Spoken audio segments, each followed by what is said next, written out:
Hoy aprenderán la historia completa de la Biblia y comprenderán tanto el Antiguo como el Nuevo Testamento.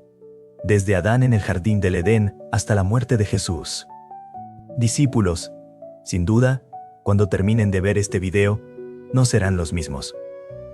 Amarás aún más la palabra de Dios.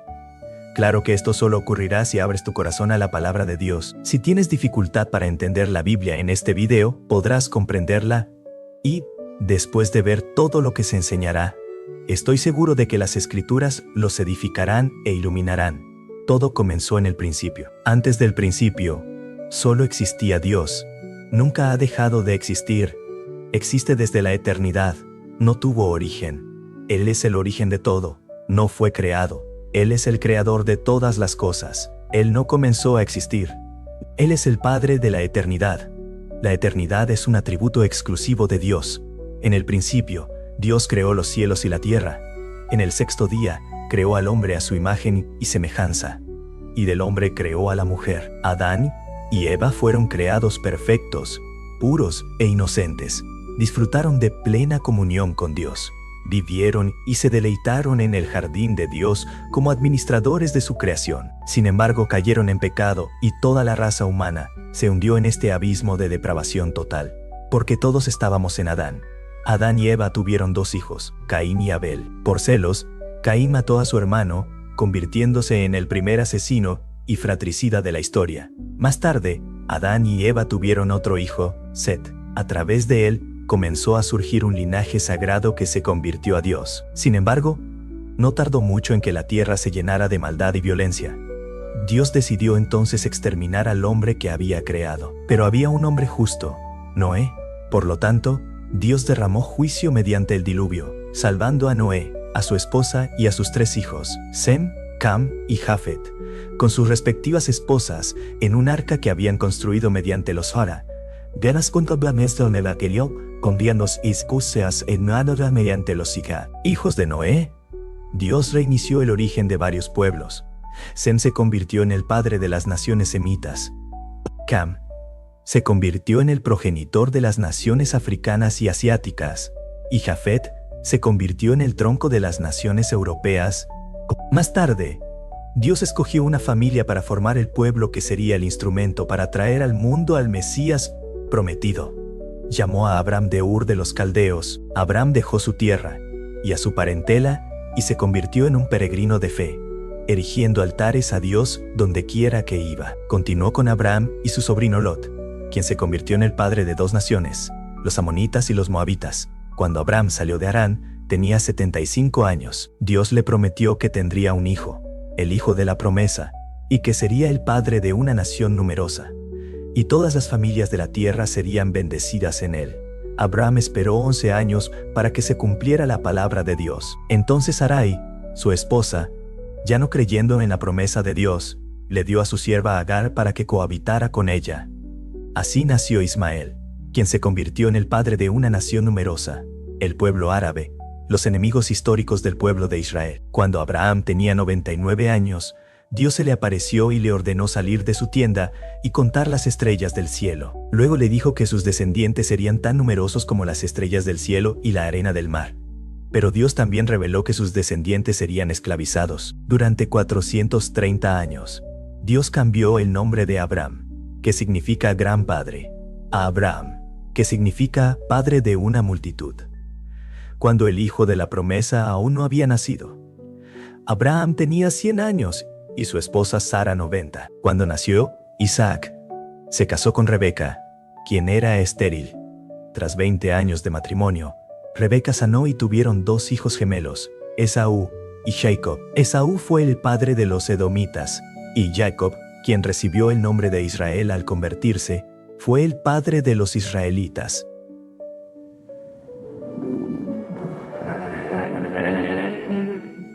Jacob tuvo 12 hijos y una hija. Por medio de José, el penúltimo hijo, la familia de Jacob se mudó a Egipto con 70 personas. Allí se asentaron en la tierra de Gosén, una región fértil.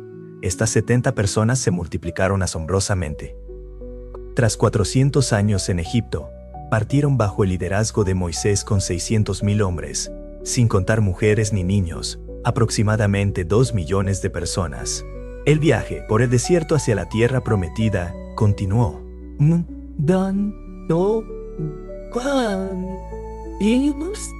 Lo que se suponía que tomaría 3 meses, tomó 40 años, debido a la incredulidad del pueblo y a los 12 espías enviados a explorar la tierra prometida.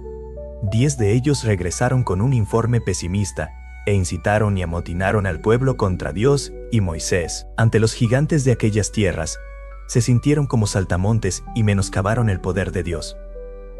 Entonces Dios los castigó severamente, condenando a todo aquel pueblo a perecer en el desierto, permitiendo que solo Josué y Caleb, los espías fieles, entraran en la tierra prometida. El pueblo de Israel vagó en círculos por el desierto durante 40 años, un año por cada día que exploraron la tierra. El desierto se convirtió en el cementerio más grande del mundo, donde pereció toda la generación que salió de Egipto, excepto los 2 hombres que se atrevieron a confiar en Dios. Tras 40 años de vagar, llevamos 6 años conquistando la tierra bajo el liderazgo de Josué, pero aún quedaba mucha tierra por conquistar. Josué, Moisés, siervo, introdujo al pueblo a la tierra prometida mediante un llamado de Dios y un empoderamiento extraordinario. Tras la muerte de Josué, comenzó una larga etapa de 330 años de gobierno teocrático, conocida como el período de los jueces. Fue una época de gran inestabilidad espiritual y altibajos en la vida de Israel. Durante el tiempo de los jueces, el pueblo hizo lo que quiso. Debido a la dureza de corazón del pueblo de Israel, fueron oprimidos por muchos enemigos. En ese tiempo, Dios levantó líderes de gran estatura como Gedeón, Jefté, Sansón y Samuel. Tras este largo período, llegó una nueva fase, la monarquía. El pueblo de Israel, considerando a las naciones vecinas, solicitó un rey. Ya no quería que Dios los gobernara. Samuel, el último juez, ungió entonces a Saúl como rey de Israel. Saúl gobernó durante 40 años. Empezó bien y terminó mal. Abrió el telón de su reinado con humildad, pero luego sucumbió al orgullo, la crueldad y finalmente a la rebelión y la apostasía. Después de él, David reinó en su lugar también durante 40 años, trasladando la capital de Israel de Hebrón a Jerusalén. Su reinado fue exitoso. David consolidó su reino y se convirtió en el rey más prominente de Israel. Acumuló riquezas, conquistó tierras, derrotó ejércitos y caminó con Dios, siendo un hombre conforme al corazón de Dios. A pesar de haber pecado gravemente contra Dios, su familia y su pueblo, se arrepintió y fue perdonado por Dios. De su linaje provino el Mesías. Tras su muerte, su hijo Salomón reinó en su lugar durante 40 años. Pidió sabiduría a Dios, quien le concedió sabiduría y riquezas. Se convirtió en un hombre renombrado en su época.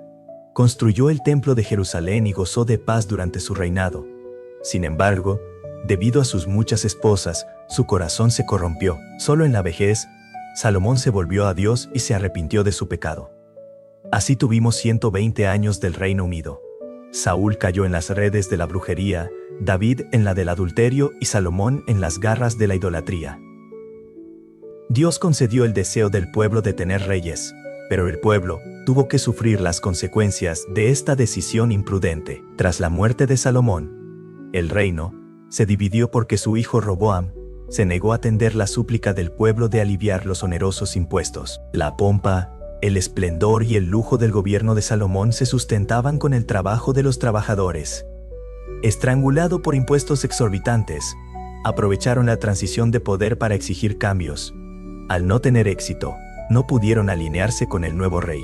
Por lo tanto, 10 de las 12 tribus conspiraron contra Roboam y siguieron a un nuevo líder, Jeroboam, quien se convirtió en el reino del norte, cuya capital fue Samaria.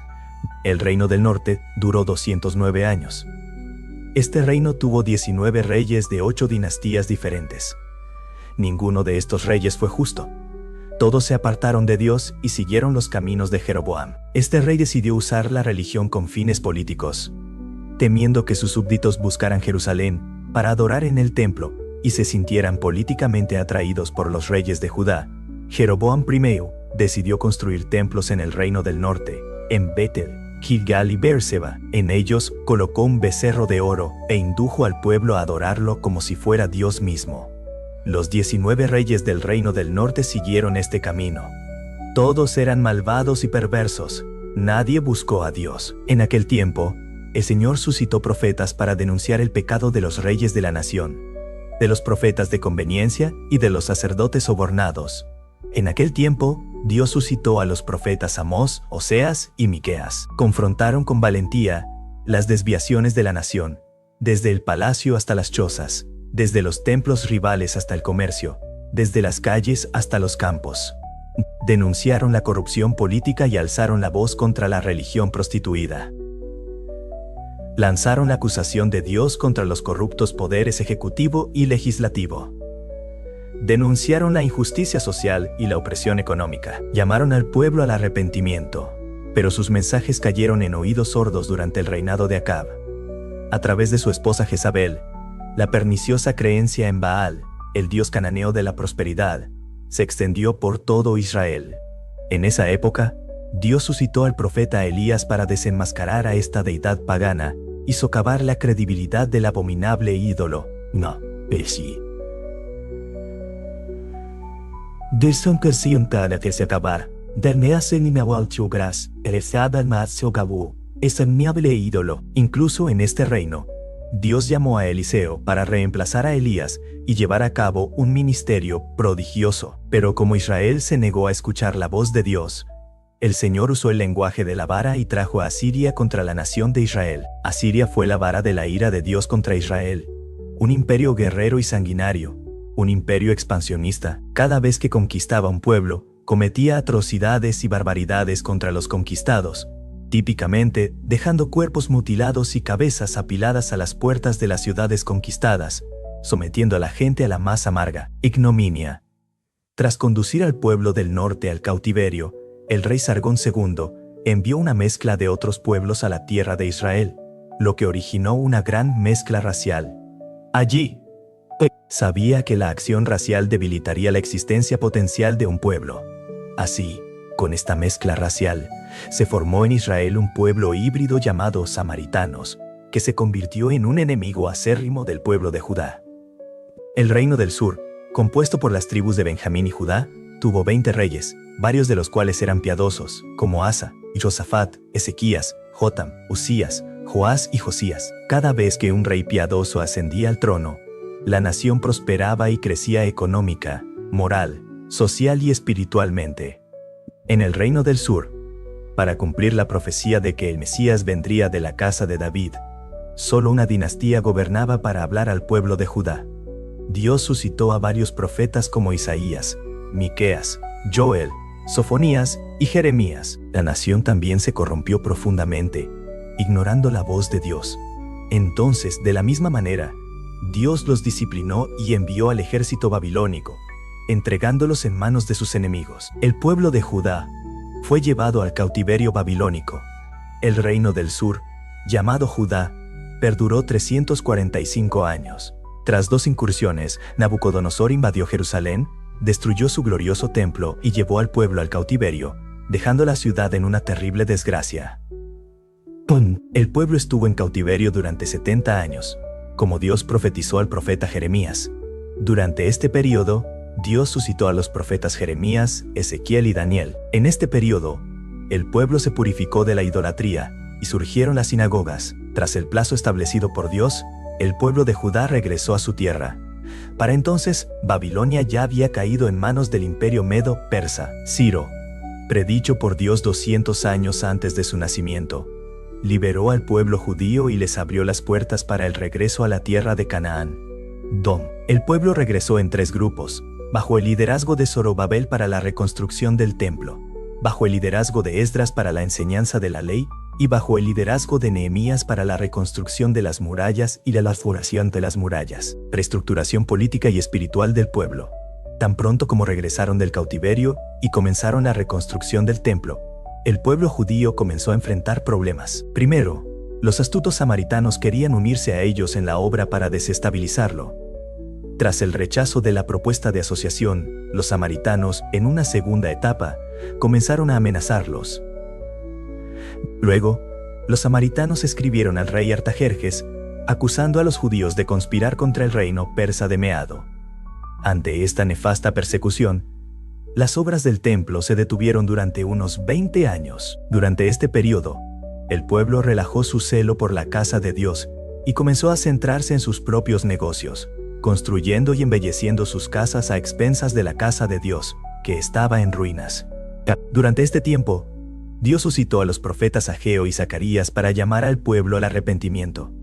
El mensaje de estos profetas tuvo un efecto rápido y profundo. El pueblo se arrepintió y regresó con entusiasmo para completar la reconstrucción del templo. Entonces hubo un gran despertar espiritual, una reorganización en las familias y el sacerdocio, y un retorno incondicional a Dios.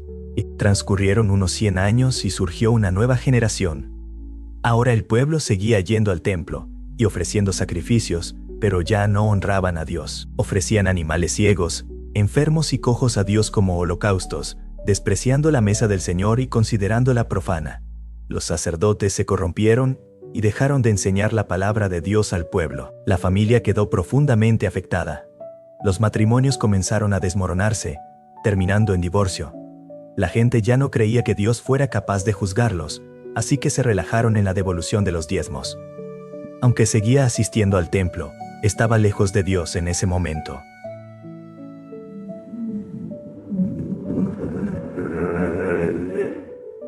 Dios levantó a Malaquías para llamar al pueblo al arrepentimiento. Así concluyó el Antiguo Testamento 400 años antes de Cristo. Tras el profeta Malaquías, tenemos un largo periodo de 400 años llamado período interbíblico o período de silencio profético. En ese tiempo se escribieron libros históricos religiosos no canónicos, los libros apócrifos. El Antiguo Testamento también fue traducido del hebreo al griego, dando origen a la famosa versión llamada la Septuaginta. El imperio persa de la pradera cayó ante el imperio griego. Alejandro Magno, tras conquistar naciones y reinos, murió prematuramente a los 33 años. Llorando porque no le quedaban más tierras que conquistar, expandió poderosamente su imperio, difundiendo la cultura helenística y la lengua griega, tan útiles posteriormente para la rápida y sin fronteras difusión del Evangelio. Con la muerte de Alejandro, el reino quedó en manos de 4 generales. Cabe destacar el dominio de los ptolemaicos egipcios y los seleucidas sirios, quienes siempre estuvieron en conflicto. Israel estuvo dominado a veces por uno, a veces por otro. En esa época, Antíoco Epífanes indignó a los judíos al sacrificar un cerdo en el altar del templo de Jerusalén, lo cual era una abominación para ellos. Este hecho dio inicio a la guerra de los Macabeos, ganada por Judas Macabeo. Tras un gran derramamiento de sangre, en el año 63 a.C., Pompeyo conquistó Jerusalén y los romanos llegaron a dominar Israel. Herodes el Grande reinó en su lugar. Herodes el Grande fue un gran administrador. Amplió y embelleció el templo de Jerusalén. Construyó el puerto de Cesarea, abriendo camino al comercio internacional y facilitando los viajes de los misioneros por todo el mundo. Construyó la fortaleza de Masada y numerosos palacios y fortalezas.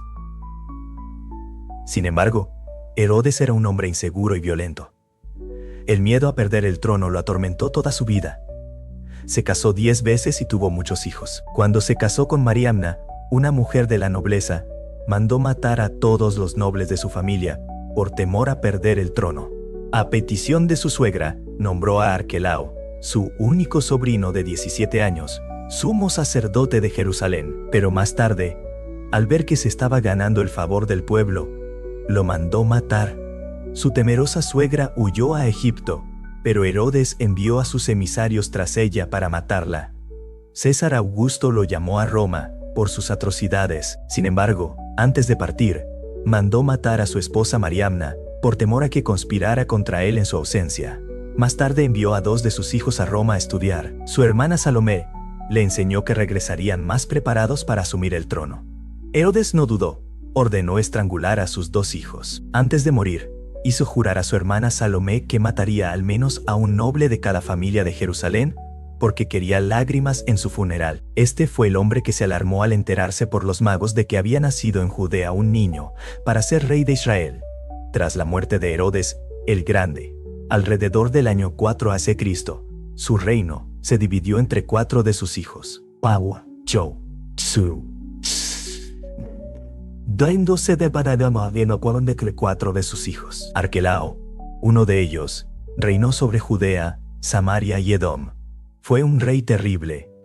Los judíos, al final, pidieron a los romanos que lo destituyeran. Roma, preocupada por los constantes problemas en Judea, instaló allí a un procurador o gobernador romano. Así fue como los romanos comenzaron a gobernar directamente Judea. En aquel entonces Pilato era el gobernador. Esta situación catastrófica, en la que el pueblo elegido de Dios se encontraba bajo el odioso poder de los herodianos y a merced de la esclavitud bajo el dominio romano, hizo que la esperanza política en el Mesías se manifestara como nunca antes. Un clamor de liberación y redención de la esclavitud impía. Fue entonces cuando Jesús, en la plenitud de los tiempos y cumpliendo las profecías bíblicas, nació en Belén. En Judea, el Verbo eterno se hizo carne y habitó entre los hombres. Él vivió entre nosotros, lleno de gracia y verdad. Él se vistió de piel humana, calzó las sandalias de la humildad, caminó sobre nuestra tierra, comió nuestro pan, bebió nuestra agua, sintió nuestro dolor, lloró nuestras lágrimas, cargó con nuestros pecados en su cuerpo en la cruz y resucitó en gloria para nuestra justificación. Tanto la cultura helenística como la romana se sumaron a la contribución judía a la llegada del Mesías al mundo. Cuando nació Jesús, Palestina estaba bajo el dominio romano debido a la persecución de Herodes el Grande. José y María huyeron con el niño Jesús a Egipto, donde permanecieron hasta la muerte del malvado rey. Regresaron de Egipto y se establecieron en Nazaret, la ciudad donde habían vivido anteriormente. Allí, Jesús creció como hijo de un carpintero. A los 30 años, comenzó su ministerio tras ser bautizado en el Jordán por Juan el Bautista, identificándose así con los pecadores a quienes vino a salvar. Allí, en el Jordán, mientras Jesús oraba, los cielos se abrieron y el Padre habló. Este es mi Hijo amado, en quien tengo complacencia. En ese mismo instante, el Espíritu Santo descendió sobre él en forma de paloma, dándole poder para comenzar su ministerio. Desde el Jordán, Jesús fue guiado por el Espíritu Santo al desierto, donde ayunó durante 40 días y 40 noches, tiempo durante el cual fue tentado por el diablo. 3 veces el diablo atacó a Jesús para derrocarlo, pero el Hijo lo derrotó en el desierto, siempre usando la espada del Espíritu, la palabra de Dios. El diablo derrotó al primero en el paraíso, pero fue derrotado por el segundo Adán en el desierto. Desde el desierto, Jesús, lleno del Espíritu Santo, partió hacia Galilea. Al llegar a Nazaret, donde vivió la mayor parte de su vida terrenal, entró en la sinagoga, tomó el rollo del libro de Isaías y leyó: El Espíritu del Señor está sobre mí porque me ha ungido para predicar, sanar y liberar. Jesús llamó a 12 hombres a quienes nombró apóstoles, dedicando la mayor parte de su tiempo a capacitarlos y discipularlos. Viajó por Galilea, Perea, Samaria y Judea, predicó en ciudades, pueblos y campos, en sinagogas y en el templo, al aire libre en la playa y también en hogares, a multitudes y a pequeños grupos. Jesús iba por todas partes, haciendo el bien y liberando a todos los oprimidos por el diablo. Sanó a los enfermos, alimentó a los hambrientos, dio vista a los ciegos, enderezó a los paralíticos, hizo caminar a los cojos, oyó a los sordos, limpió a los leprosos, liberó a los poseídos y resucitó a los muertos. Fue la revelación suprema de Dios a los hombres, llamado Emmanuel, Dios con nosotros. Él es Dios mismo, manifestado en carne. Jesús vino con una misión definida para todos aquellos a quienes el Padre lo dio. Nació para morir, murió para que pudiéramos vivir. El apóstol Pablo fue enfático al afirmar que murió por nuestros pecados según las Escrituras. Fue sepultado y resucitó al tercer día. Según las Escrituras, su muerte no fue un accidente, ni su resurrección una sorpresa. El diablo usó varios ardides para alejarlo de la cruz. Pero Jesús marchó hacia ella como un rey camina hacia la corona en la cruz. Jesús aplastó la cabeza de la serpiente y triunfó sobre principados y potestades, exponiéndolos al desprecio. En la cruz, Jesús completó la obra de redención. En la cruz, nos liberó. La muerte no pudo detenerlo. Al tercer día, Jesús resucitó para nuestra justificación. Antes de ascender al cielo, instruyó a sus discípulos a permanecer en Jerusalén, esperando la promesa del Padre hasta que fueran investidos de poder. En Hechos 1:8, Jesús habla del poder otorgado por el Espíritu Santo, y también da la estrategia de acción a seguir para ser testigos, tanto en Jerusalén como en toda Judea, Samaria, y hasta los confines de la tierra. Después de Pentecostés, la iglesia en Jerusalén experimentó un crecimiento extraordinario. Multitudes se unían continuamente. El crecimiento y la expansión de la iglesia de Jerusalén están registrados por Lucas hasta el capítulo 7 del libro de los Hechos. Como la iglesia aún se limitaba a Judea, Dios envió persecución contra ella, y los creyentes se dispersaron, llevando la palabra a donde quiera que iban. Así fue como Felipe llegó a Samaria, rompiendo los muros de la enemistad y predicando el evangelio allí con poder. La gente se regocijó al oír y ver las obras de Dios. Por medio de Felipe, el diácono predicador predicó con gran entusiasmo. Mediante la imposición de manos de los apóstoles Pedro y Juan, los samaritanos también recibieron el Espíritu Santo. El evangelio se extendió más allá de las fronteras de Israel con la conversión de Saulo de Tarso, el perseguidor de la iglesia, en el camino a Damasco.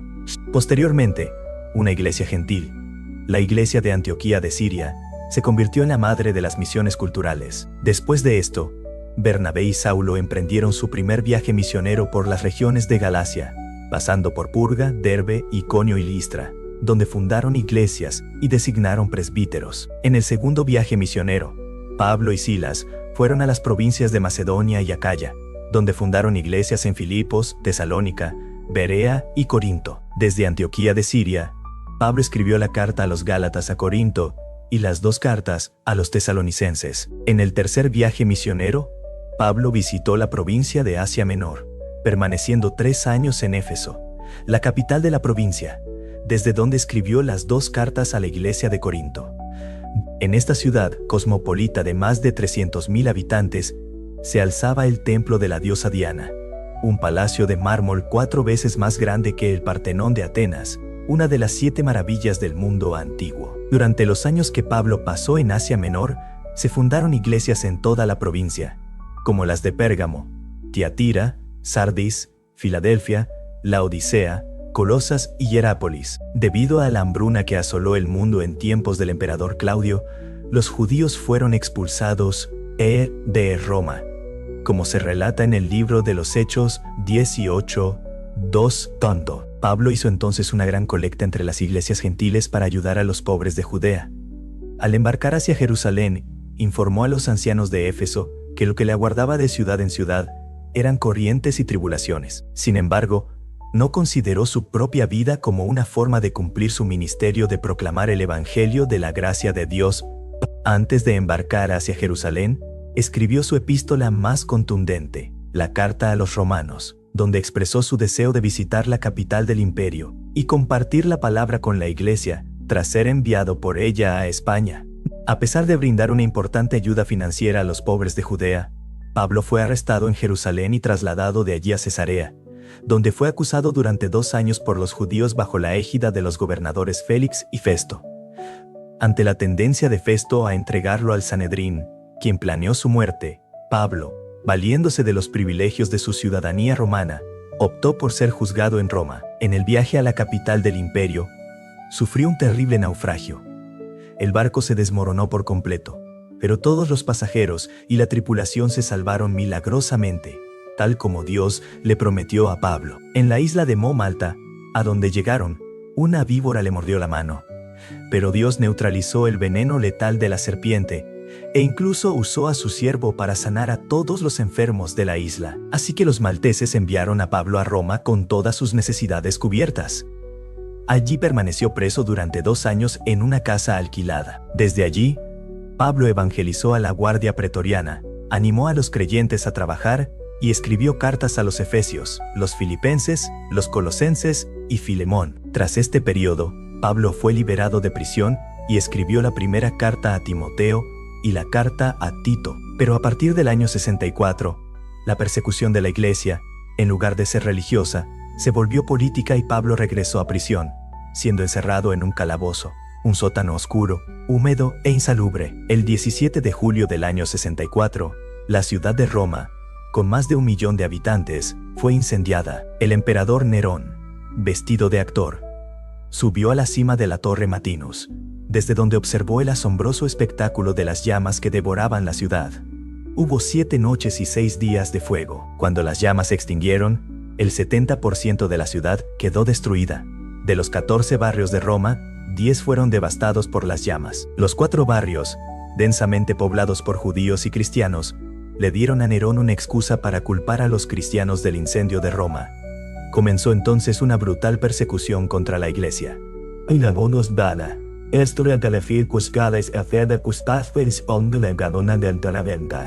Comenzó entonces una brutal persecución contra la iglesia. Faltaba madera para hacer cruces.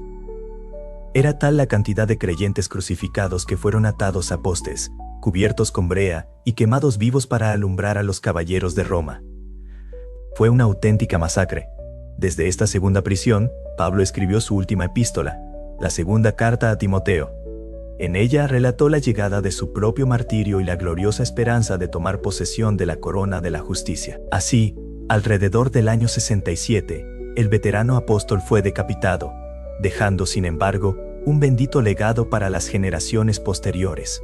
El Nuevo Testamento fue escrito a lo largo de 50 años. Tenemos 4 libros gráficos, los 4 evangelios y 3 sinópticos. Esto se ve desde la misma perspectiva. Los evangelios de Mateo, Marcos y Lucas. El enfoque de Mateo es presentar a Jesús como el rey de los judíos. Escrito para los judíos. Contiene la mayor cantidad de citas del Antiguo Testamento y es el evangelio más judío de todos. Marcos se centra en presentar a Jesús como siervo. Escrito para los romanos, es el evangelio que se centra en las obras de Jesús más que en sus enseñanzas. El evangelio de Lucas destaca a Jesús como el Hijo del Hombre, escrito para los griegos por un médico, historiador y viajero gentil. Su propósito es presentar la imagen de Jesús como el hombre perfecto. Por lo tanto, Lucas es el evangelista que más habla de la vida de oración de Jesús y de su ministerio realizado en el poder del Espíritu Santo. Juan, escrito a finales del siglo I, para refutar el gnosticismo, una herejía perniciosa que negaba la divinidad de Cristo. Tiene un enfoque diferente al de los demás. Demuestra que Jesús es verdaderamente Dios y verdaderamente hombre. Juan seleccionó 7 milagros realizados por Jesús y 7 afirmaciones del tipo Yabayo, soy yo, que prueban que Jesús es verdaderamente Dios. También tenemos los Hechos de los Apóstoles, que relatan hechos relacionados con la iglesia primitiva, desde su nacimiento hasta su expansión a la ciudad de Roma. 3 iglesias lideraron este avance: Jerusalén, Antioquía y Éfeso. Se alcanzaron 4 provincias del imperio: Galacia, Macedonia, Acaya y Asia Menor. El libro de los Hechos no tiene fin. A medida que la historia de la iglesia continúa, somos herederos y continuadores de la iglesia que nació en Pentecostés. También tenemos a los apóstoles, las cartas del apóstol Pablo a las iglesias de Roma, Galacia, Éfeso, Filipos, Colosas y Tesalónica, así como sus cartas personales a Timoteo, Tito y Filemón. Además, tenemos una carta enviada a los judíos que estaban siendo tentados a volver a la fe debido a la persecución, la carta a los hebreos, de autor desconocido. También tenemos las cartas generales escritas por Santiago, Pedro, Juan y Judas. Finalmente, tenemos un libro escatológico, el Apocalipsis, que narra la victoria triunfal de Cristo y su iglesia, escrito por el apóstol Juan en la isla de Patmos alrededor del año 96. Espero que hayan aprendido sobre esta historia. Que Dios bendiga tu vida. Si aún no has aceptado a Jesús como tu Salvador, aún estás a tiempo. Arrepiéntete. Él puede cambiar tu futuro, tu historia. Puede quitarte toda la tristeza, toda la soledad y darte lo que necesitas. Entra en tu habitación, cierra la puerta y habla con Dios. Él te escuchará. Que Dios te bendiga. Si te gustó el video, no olvides darle me gusta y suscribirte al canal.